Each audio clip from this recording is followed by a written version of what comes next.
ખેડૂતોના આંદોલનમાં આપને પ્રવેશ મેળવવા માટે કોઈ આમંત્રણ મળ્યું નથી। અન્ય પાર્ટીઓને પણ આ આંદોલનમાં પ્રવેશ પર નિષેધ છે। કોંગ્રેસના નેતા લાલજી દેસાઈએ નિવેદન આપ્યું છે, ચાલુ ગાડીએ ચડવાનો પ્રયાસ ન કરનાર, એટલે કે ચાલુ ગાડીએ ચડવાનો પ્રયાસ કરનાર પક્ષોને ખેડૂત સંગઠનોએ અગાઉ નકારી દીધા હતા। ગાંધી ચિંધ્યા માર્ગે આંદોલન સત્ય અને અહિંસાના પાયા પર ચાલી રહ્યું છે।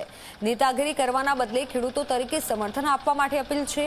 આંદોલનને બદનામ કરવા અથવા તો મીડિયામાં રહેવાવાળા લોકોની જરૂરિયાત નથી તેવું નિવેદન આપ્યું છે।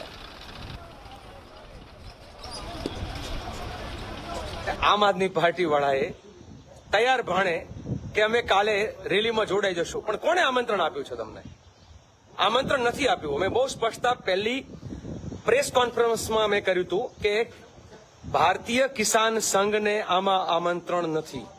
એ જ રીતે ભારતીય જનતા પાર્ટીની બી ટીમ જેને ગણીએ છીએ એવી આમ આદમી પાર્ટીને પણ આમંત્રણ નથી।